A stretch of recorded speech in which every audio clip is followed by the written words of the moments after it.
ambulance! Call an ambulance! But not for me.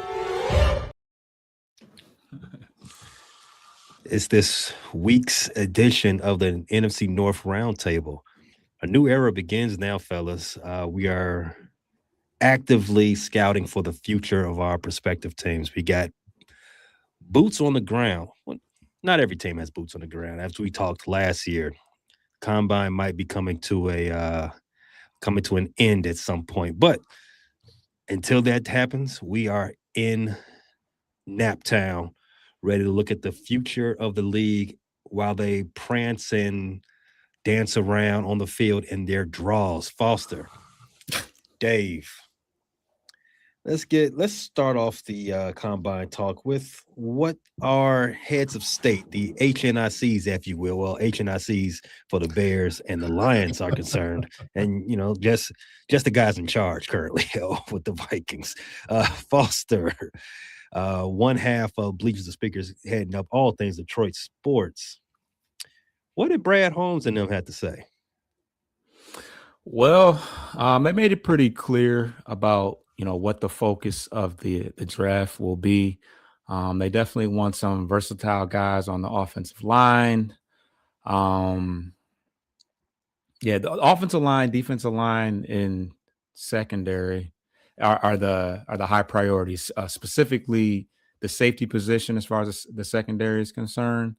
But they also want some highly athletic prospects at the linebacker position. It looks like we will be moving on from Alex Anzalone, so we will need to address that situation. But specifically, guys that rate high in the relative athletic scores, the RAS.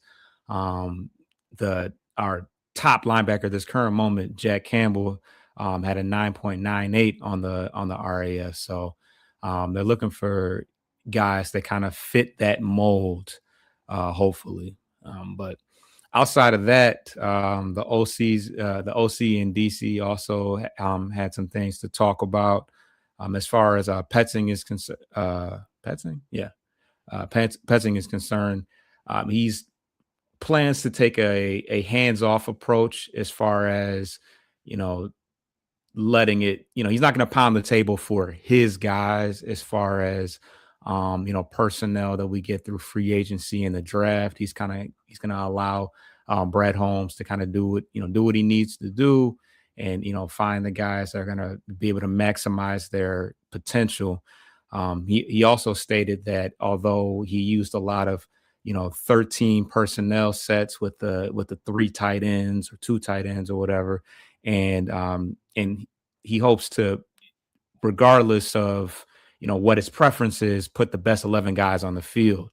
So if it's, if that's spreading out with a lot more wide receivers and less tight ends, that's just, that's what he's going to do, to give us the best opportunity to, score as many points as we can. On the defensive side of things, they hope to address the explosive plays and the explosive plays as far as yardage is concerned. Kelvin Shepard knew exactly the amount of explosive plays down to how many passes and how many rushes, which there were a lot more passes. And, he took a lot of ownership as to why these things happen. There were a lot of plays that he felt he might not have been detail oriented enough, or may have, missed little, minor intricacies that may have, put the defense out there in bad situations. So, he made it through the process in the way that John Morton didn't. So I think he wants to clean up some things so that he can hang around a little bit longer. But those were the main topics as far as the press conference is concerned.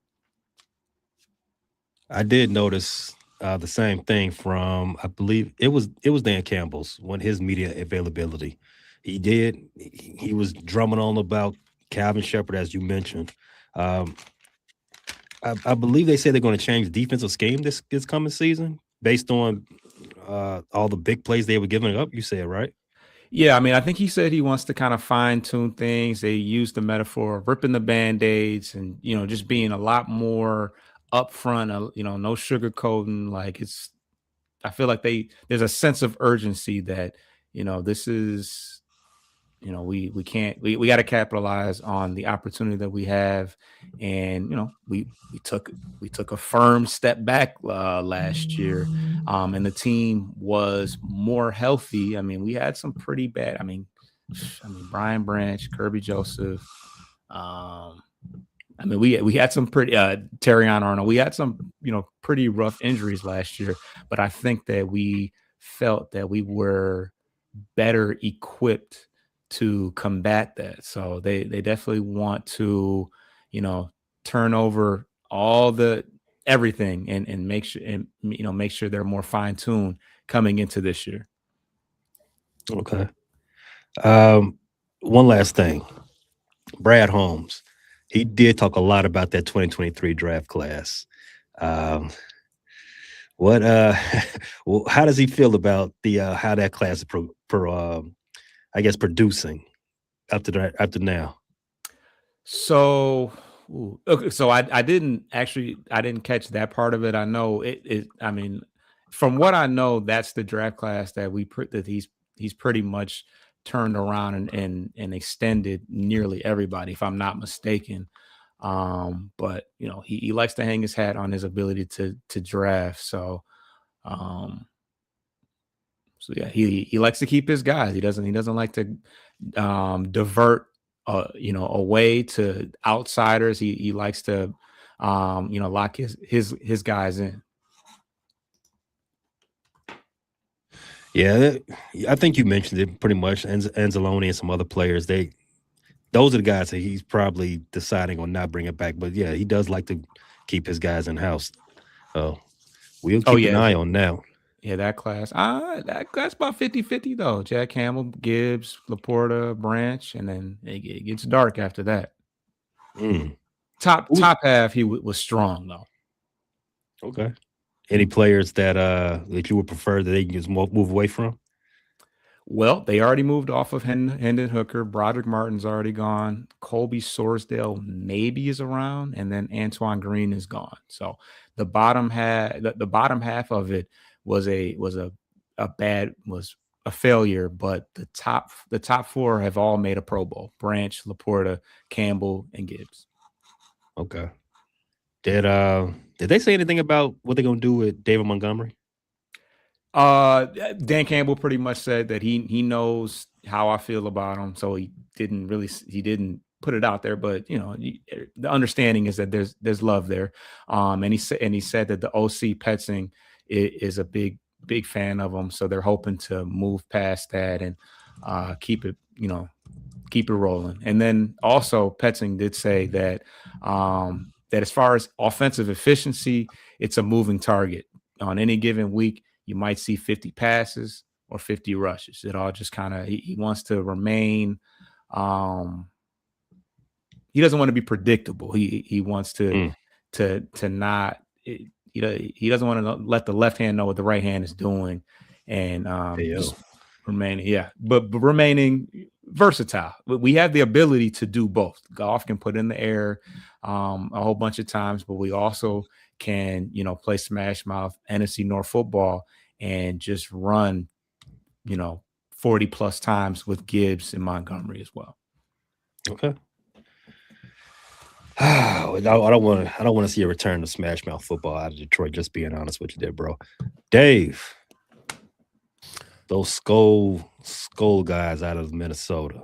Yes. Now, you were saying backstage that the Minnesota brass, the people in charge of Minnesota, they didn't really have a script, a traditional media availability like the rest of us. That is correct. But what did they say when they did talk to the press? Well, and by the press, it was only a handful, 5 or 6 reporters, and they were all beat reporters. They hiding something? With the exception of possibly, if you want to call Kevin Seifert, he does national for ESPN, but he's also stationed in Minnesota. He was there, and that was Rob Brzezinski and Kevin O'Connell They had to sit down with him, which is normal. That's normal. When you go to the combine, what had happened in the past is the GM would get up and speak at the podium, and then the head coach would speak the next day or whatever it was, or a different time, and they'd answer questions from whoever's there. It could be like Kevin Smith of our network could be there asking questions. Well, they declined that opportunity this year, and they're not the first ones to do that. It's only 27, I think it is 27%, something like that, of head coaches are now doing it, and then a bigger majority of GMs are doing it. But it's still not 100%. So they decided nope, we're out. We don't want to answer stupid questions, or how they view them as stupid questions. As in, well, what happened with Kwesi Adolfo-Mensah? All those sort of questions they don't want to answer. So they restricted it to just the breakfast with the two guys, which was normal. Our beat writers usually had a closed door session, and then there was normally more beat writers, but it is what it is. Now, it was quite the interesting sit down. It basically only covered one topic: JJ McCarthy and what the Vikings are going to do in 2026 to find their franchise quarterback.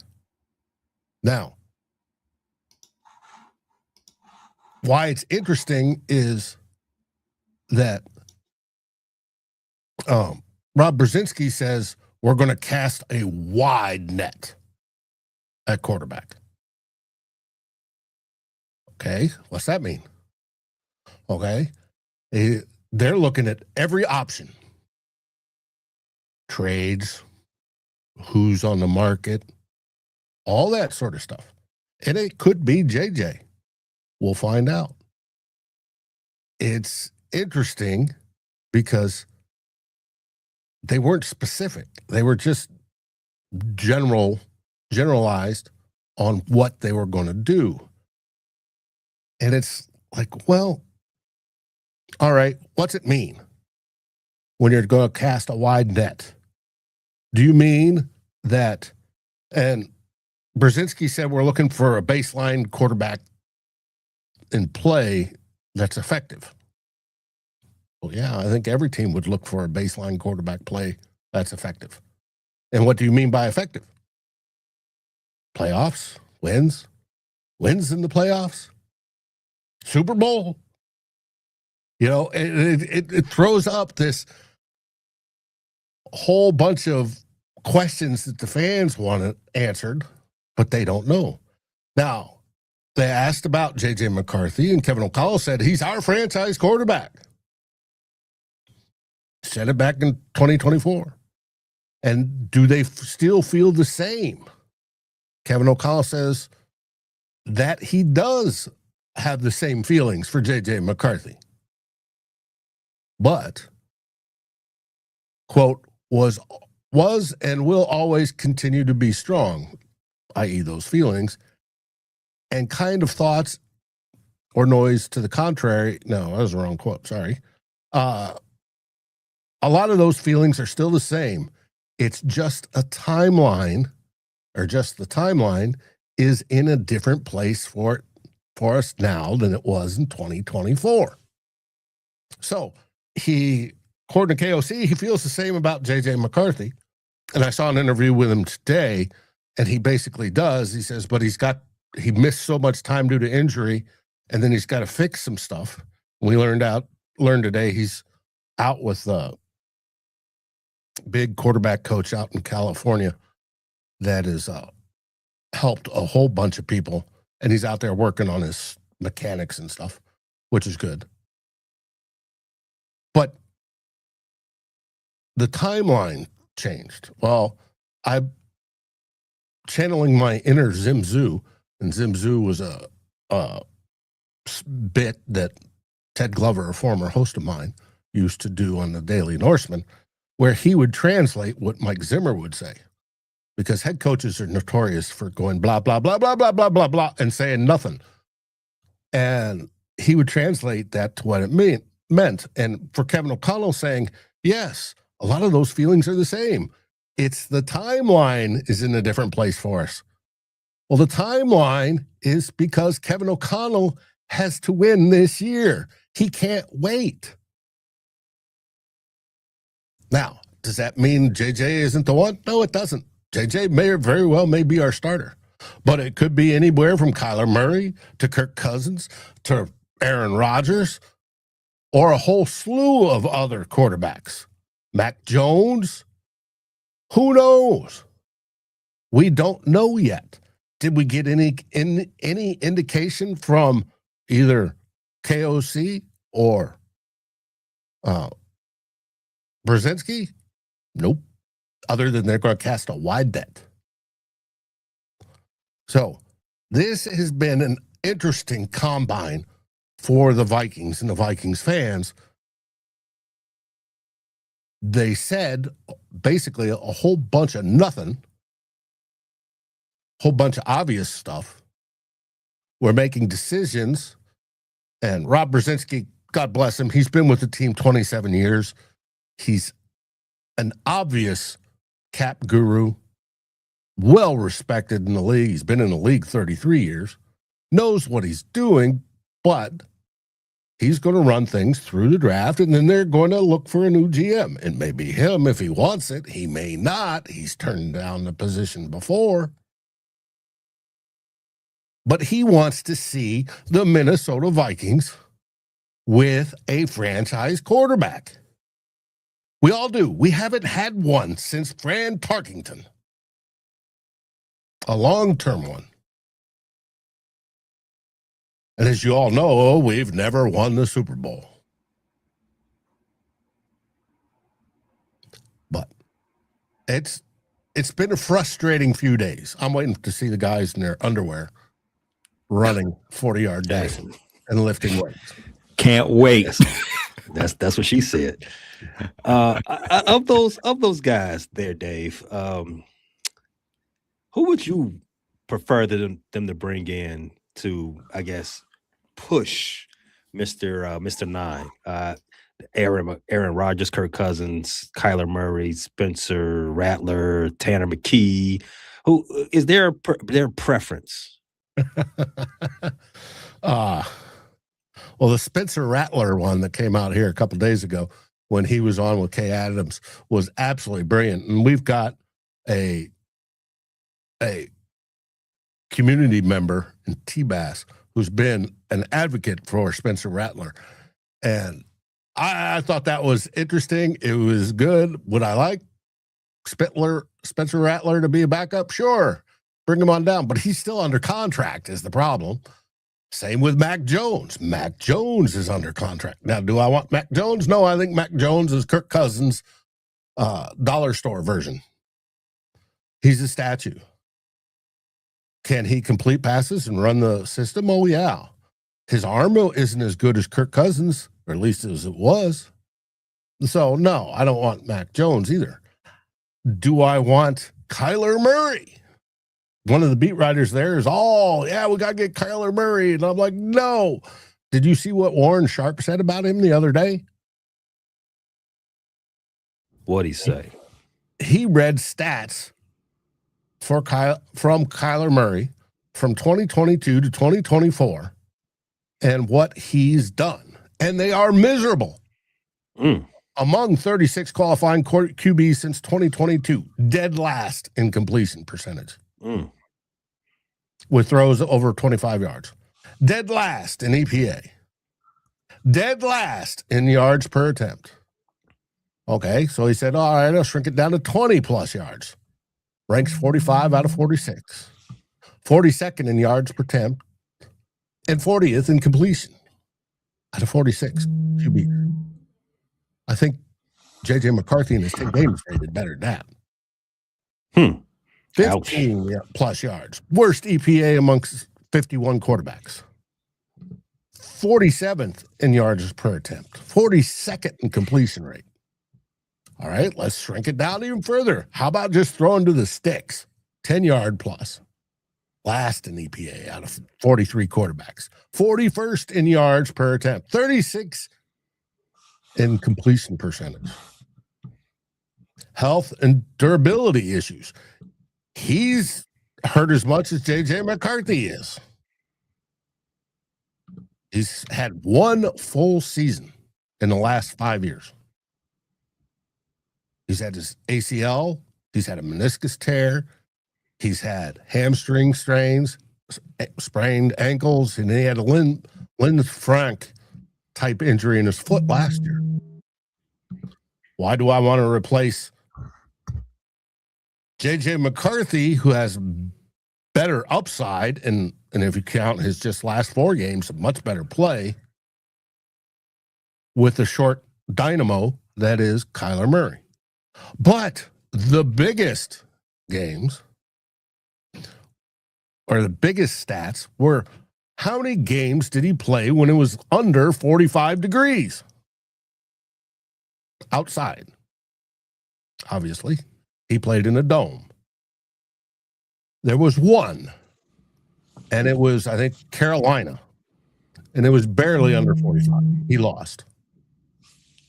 How many games when the wind is greater than 15 miles an hour?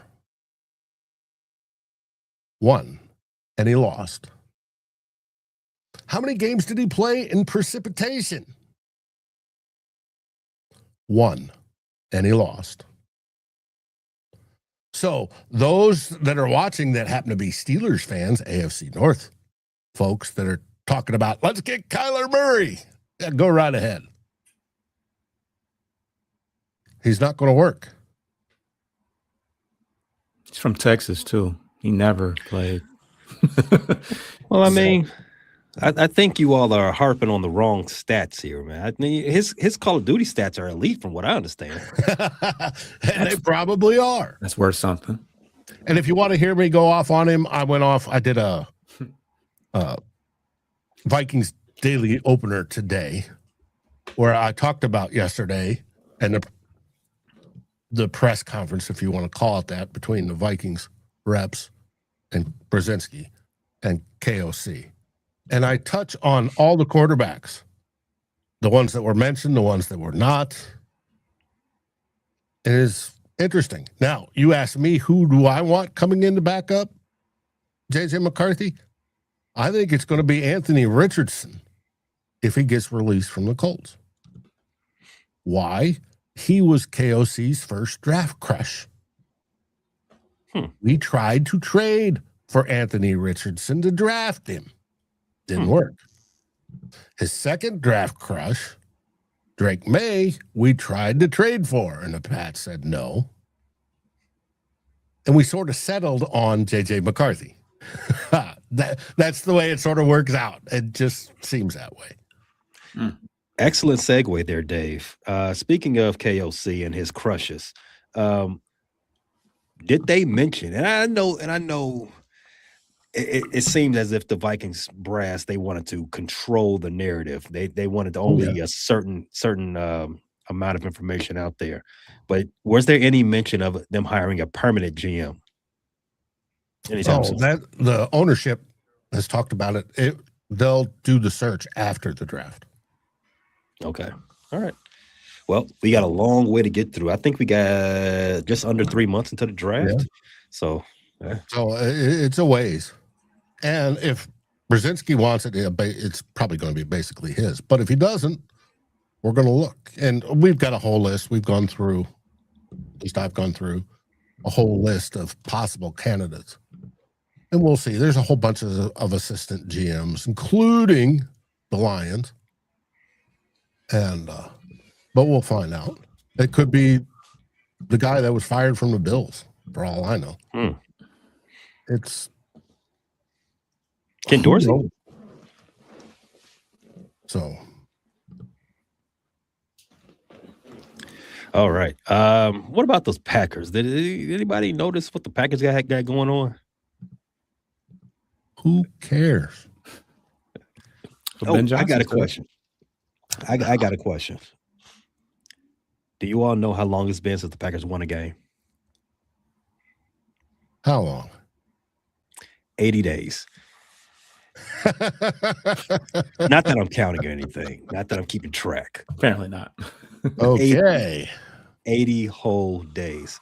But moving past that, yes, Foster. During the media availability for the Bears brands, Ben Johnson was asked by, I believe, Mike Florio, what's up with the rivalry with the Packers? Is it just for show? Are we just doing a WWE thing? He said no. He stood on it, 10 toes down there. He said the Bears should not like the Packers, and it's vice versa.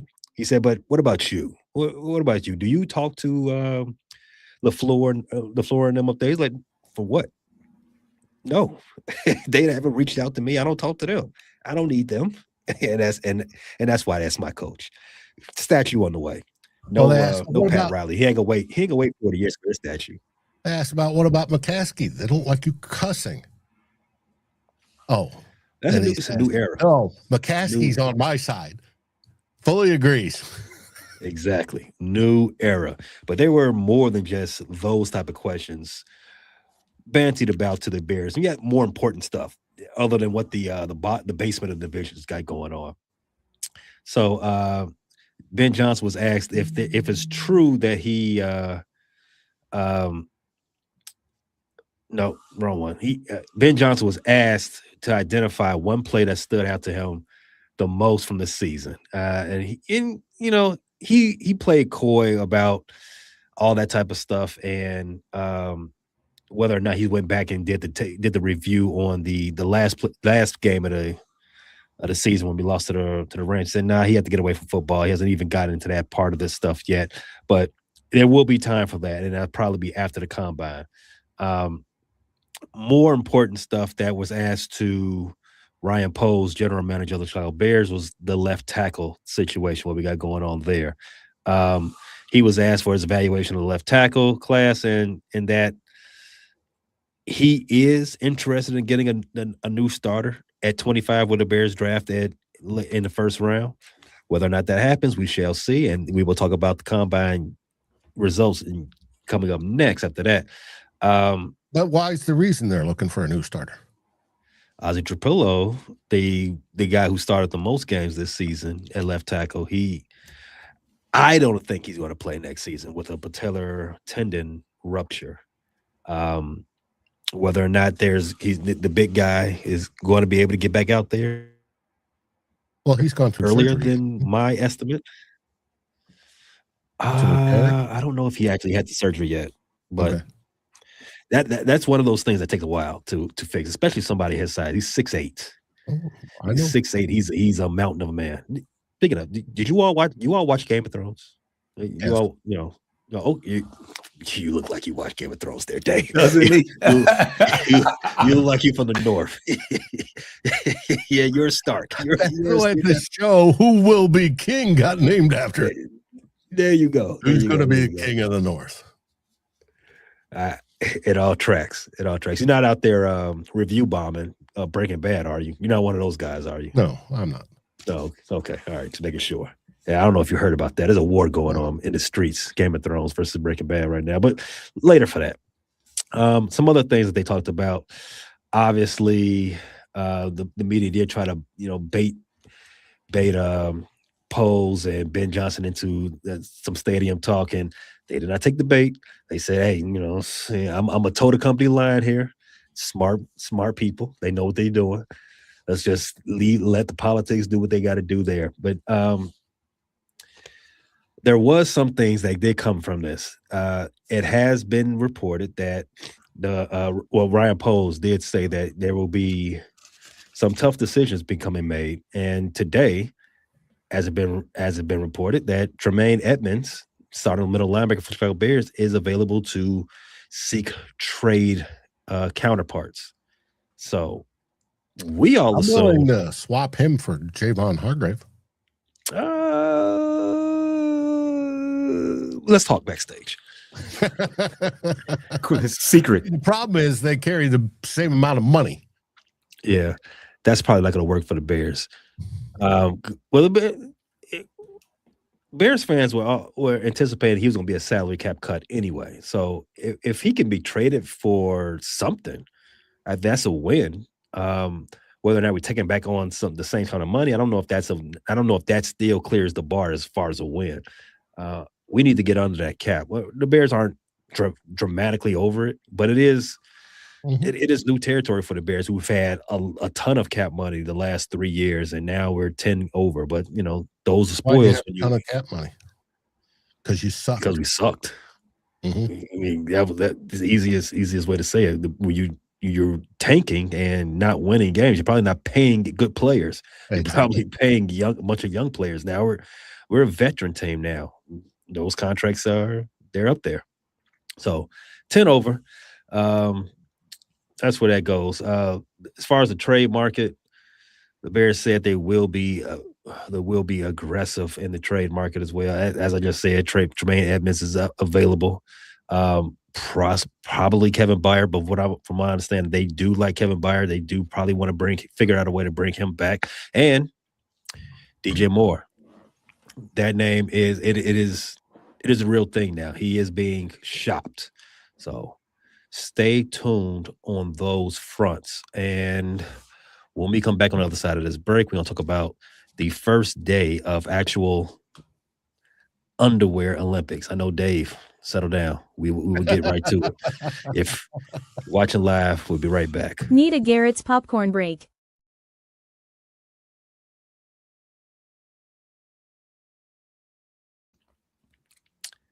All right there. So, fellas, I know we've got a couple of names out there that you are interested in seeing at some point during this week.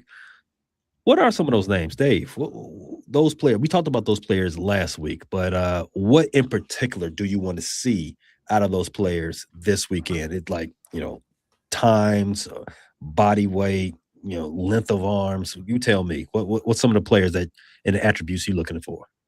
Well, on offense, I want to check out Casey Concepcion, wide receiver from Texas A&M. Heard great things about him. Want to check out his 40 time, his agility, his catch radius, all that sort of stuff. Would he fit? He's only 5'11". Now, 5'11", 190. He's about the size of Jordan Addison. Right. Now, could he come in and play, especially if Jordan Addison is traded?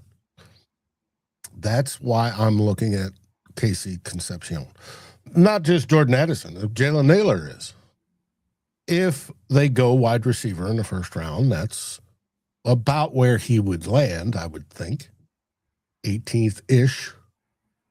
And so I'm looking to see, does what we've watched in college, very little, the clips of it, match, stand out in Indianapolis? Does he have a good workout? Because, and this goes for all players, if a player comes in and has a bad workout, that's not the end of that player. It means the draft rooms have to go back and go on, how did he play? And running a 40-yard dash in the stadium does not equal what does he do on the field. They got it all down in GPS tracking data. So, but it's the whole jump through hoops, do the medical, do the interviews, do this, do that, do this, do that. Come in and, jump how high you can jump how far you can jump, do the drills, all that sort of stuff. And it matters. You want to see how the guy melds in with other people, especially people he doesn't know. And when it comes to wide receivers, how is he working with a quarterback he has never caught a pass from? Does he make the adjustments? Things like that. Now, the other person I'm interested in, and this will be a theme probably across the North, is I'm interested in Jake Slaughter, center from Florida. Now, is he a first rounder? No. He's second or third, max. Max second. But he's a 6'4", 300+ pound center. Now, the Vikings may have need for a center. Do we have a couple backups? Yes, we do. Blake Brandel and Brian Juergens. But do they want a long-term or more long-term answer, especially if they want to keep Blake as the sixth man, since he plays all the positions? I don't know. So I want to see. How does he handle the snap position drills? How's he being explosive? How does he move if he's going to be pulling and stuff like that? Those are things that I'm looking for. We'll find out. Does it, validate what he did during the season? Those two on the offense. On the defense, my choice to look at is Emmanuel McNeil-Warren, safety, Toledo. Most likely, the Minnesota Vikings are going to be in need of a safety to replace Harrison Smith. We speak the same language there. Oh, I know. And I get told there's Thieneman,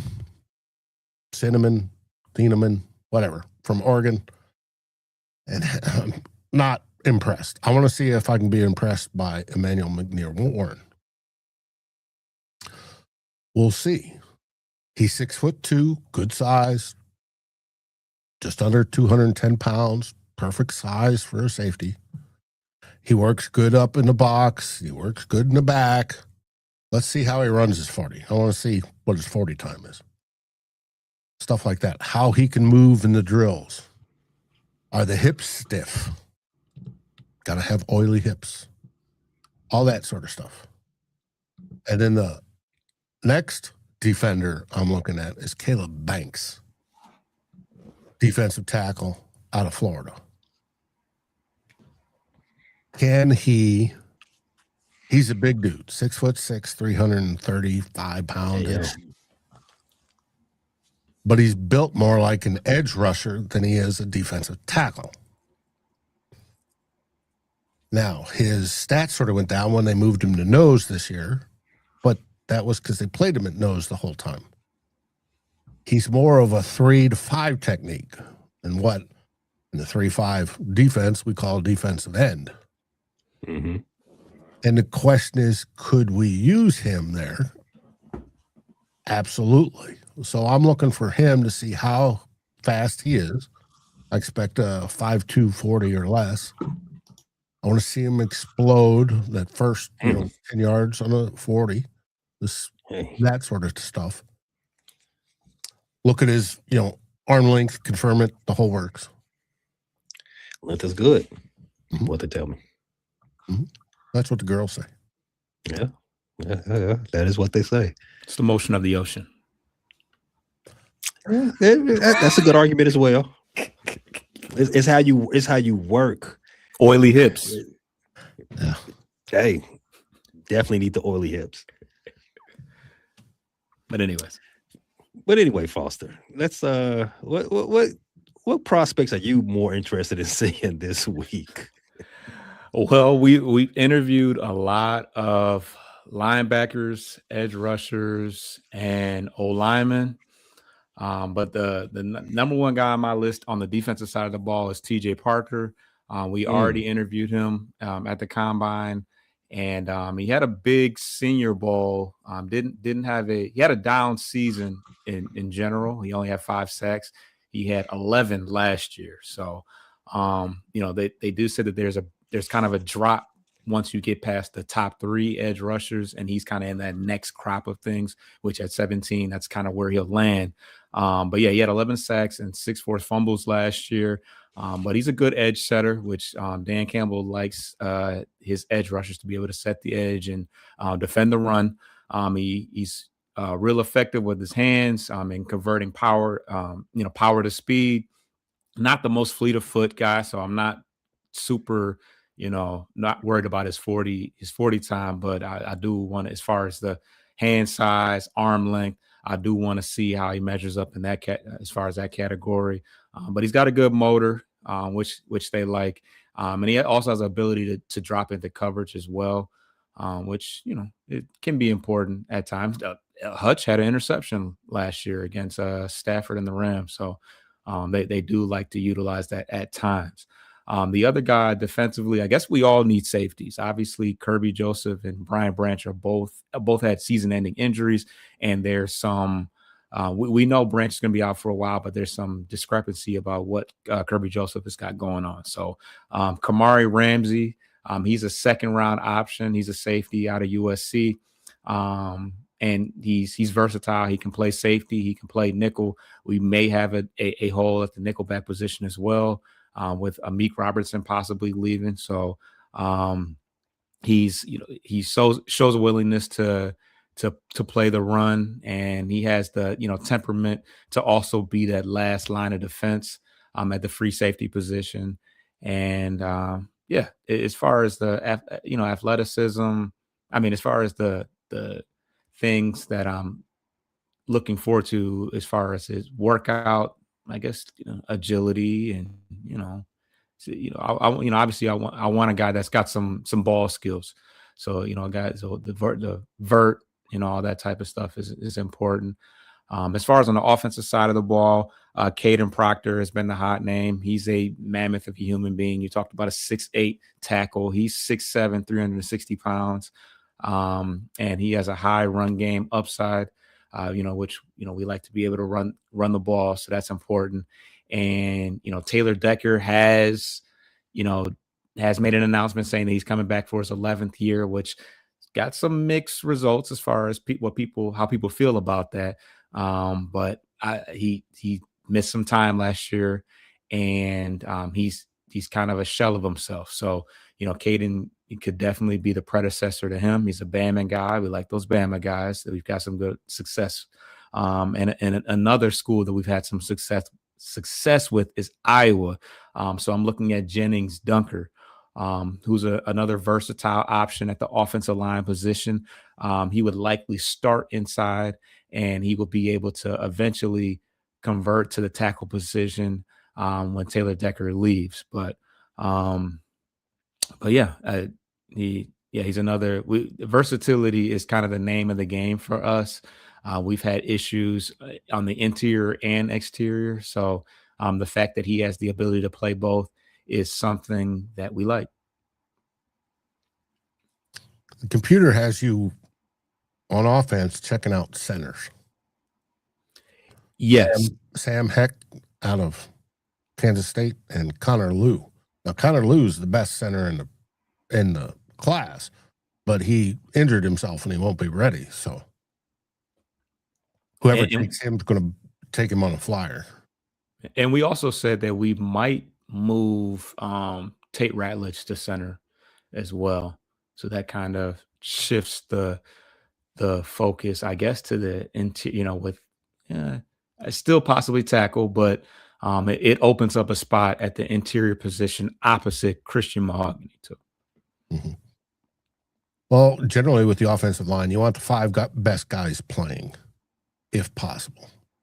If that means Ratledge moves, that means Ratledge moves. But Ratledge has got durability questions, doesn't he? Oh, he played all last year. Okay. Mahogany got hurt. Decker was obviously hurt. Sewell was healthy. Tate, I think, I don't know if he took every snap, but he took snaps in every single game. He was hurt. He was hurt his senior year. He definitely missed time his senior year.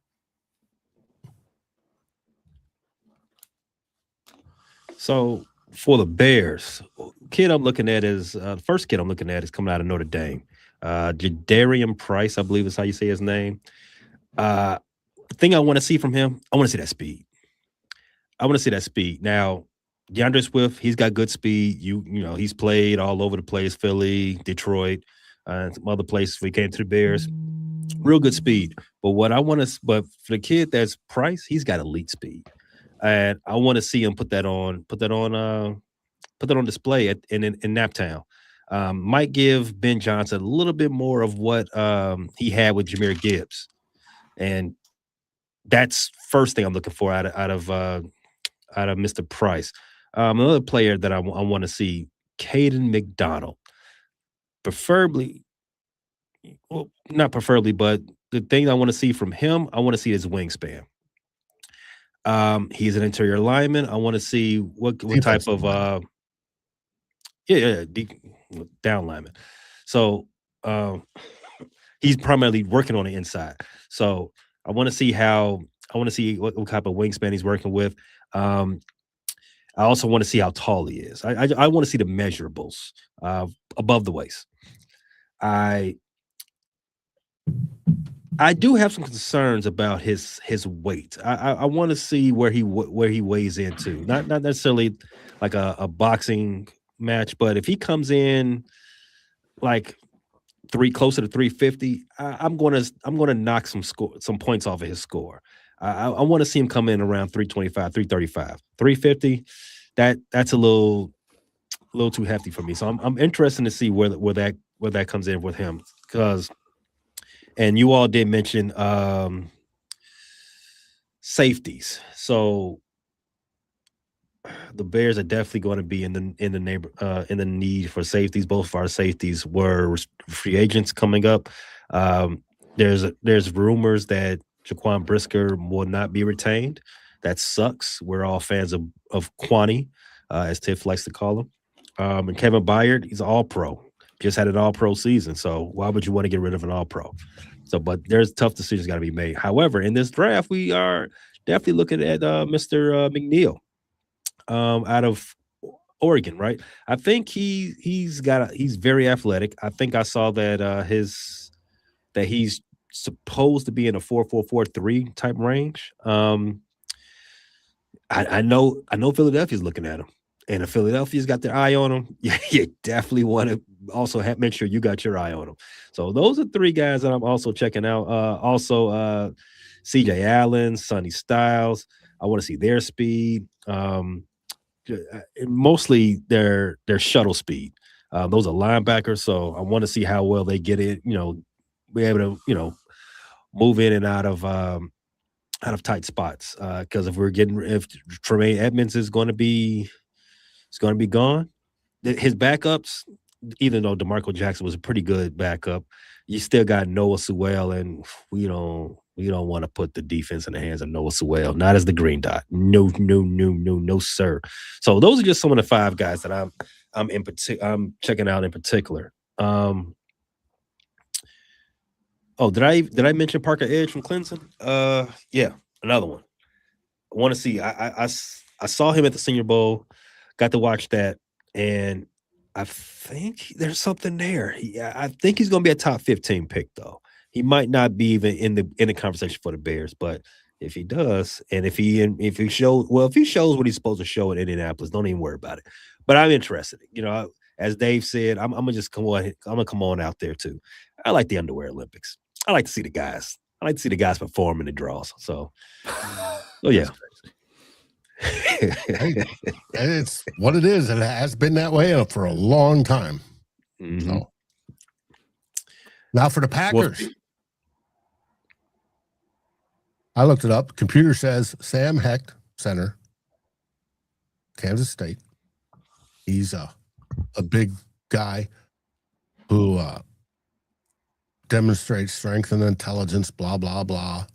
And they've got him late day one, if not day two or early day three. Trey Zoom. You said he's smart? Supposedly. Centers. Most centers generally are. They're very smart. He might process out for the Packers then. Right, yeah. That doesn't sound like a fit then. Yeah, no. Then they go, further out. Well, could be both, but Trey Zoom play center or tackle. He's a SEC left tackle plus time at center, so he's got player flexibility. And I guess Green Bay's looking for a center. So on the defensive side, I'm hearing Chris Johnson, cornerback, San Diego State. They think he could be a hidden gem. And then also defensive tackle Zane Durant, which is a name I was not completely familiar with, or Chris McClellan. Durant's out of Penn State and McClellan's out of Missouri. They're supposedly relatively fast for defensive tackles, 4.7, 40s. We'll see. But it's interesting to see which direction they're going. all four of us are basically in the same areas. Safeties, centers, defensive tackles, linebackers. Look like we're all vying for the same type of player. Mm-hmm. Don't like that. Around the same time, too. Yep. Mm-hmm. Well, we don't have to worry about that. I forgot the Packers don't have a first round draft pick. Yeah, they got to wait till the second. Yeah, they can stay home on Thursday, eat their cheese, and nachos with all their cheeses and all that stuff. But Unless they want to trade up. Ooh, haven't they had enough trades right now? They haven't they figured out? Let's just sit back and wait. Who knows? You got to remember they're now under the new GM this year. That took over at the end of last year. Right. You know what? They can go ahead and trade some more. Do your thing. Make it so that you don't have any picks next year. That'll be fine. I think we all like that for the much. Foster, what you all got coming up at Bleachers to Speakers? Draft coverage. It's now that we got some combine stuff, we'll be able to have some up-to-date information as far as workouts and stuff like that. So it's time to ramp up. We still got a ways to go before the draft itself, but you can never start too soon. And why not kick it off around the time of the Underwear Olympics? So should be a whole lot of coverage once the combine plays out. And of course, Tigers. The Pistons are big game tonight against OKC. So the Pistons coverage and the Tigers spring training. We're looking real shaky right now. Well, it's early, but yeah. Every Sunday you can catch me and Coach on Corner to Copa. Got it. Dave. Over at Vikings First and Skull, we've got Tyler will be on tomorrow night for the Real Forno show. And then Darren and I on Sunday afternoon for Who Will Be King. This is Who Will Be King for two old bloggers. And we'll be discussing the combine and the direction everybody's going. Well, it should be interesting. It should be fun. And we're constantly trying to pump out, or I'm trying to pump out and connect with our Skull Search, where we're looking at different players. I'm sure we'll have another one of those come out by the end of this week, and we're pressing on towards the draft. Awesome. Make sure you all follow those great channels. I follow them. I watch Dave and two old bloggers and everything else he got going on over there. I love it. And also I'm always checking in on Foster and June and Coach over there, Bleachers to Speakers. I'm always tapping in. You guys keep me well abreast about what else is happening. Are you going to change your name once the Bears move to Hammond in Indiana? The Bears are not moving to Hammond, so that is a no.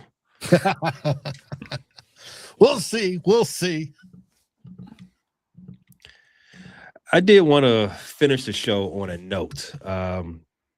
Warning, this note is going to contain references of suicide. So if you or someone you know is having any thoughts of suicide, you need support right now, please call or text 988.